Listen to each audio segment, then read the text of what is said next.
So I've decided to make a quote-unquote more serious theory video, or should I say theorious video, about a theory that I wanted to talk about so I can say I called it before it happened. But knowing my luck, now that I've made this video, it's probably not going to happen. But let's go over some stuff that I was either joking about or I've predicted before, so you can see how I've been kinda, sorta, almost right most of the time. Torchwick has activated his doomsday weapon.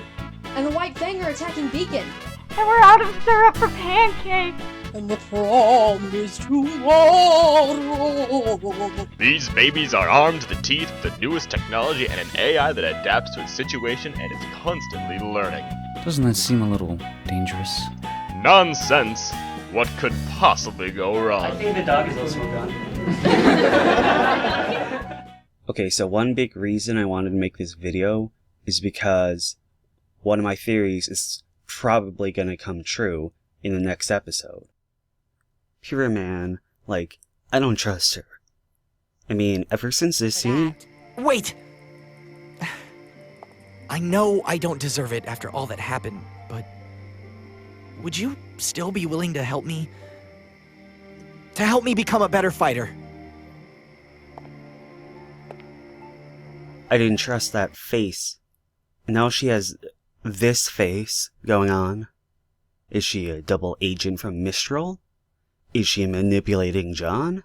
What is it?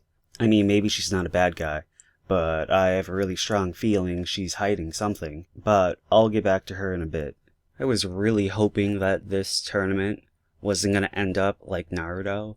I mean, the pale-skinned villain secretly sabotages the children's tournament from behind the scenes. And then a bunch of monsters burst into the location that's hosting the tournament.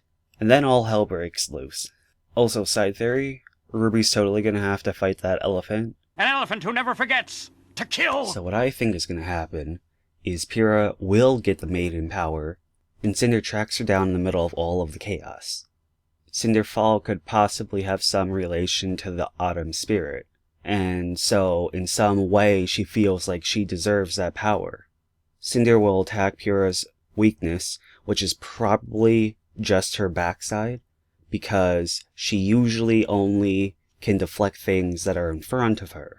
So maybe she'll shoot an arrow out of her backside, or somewhere like at her feet, or maybe her heel, you know, like in Achilles' heel. Now that Pyrrha's defenseless, Cinder goes in for the kill.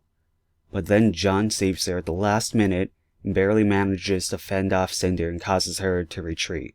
John holds Pyrrha in his arms as the woman he cares for takes her last breath, and her last thoughts are about the man who she cared for. But since the thought of a man was her last thought, the spirit goes to some random host. Luckily for John, we find out his semblance is healing, and he brings Pyrrha back from death. How could she lose a spirit if she wasn't technically dead? Well, as long as we're making comparisons to Naruto, something like that kind of happened to someone in Naruto, so...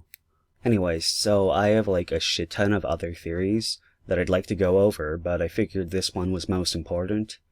So if you want to hear more, let me know. Wait, hold on. But hey, that's just a theory. A grim theory.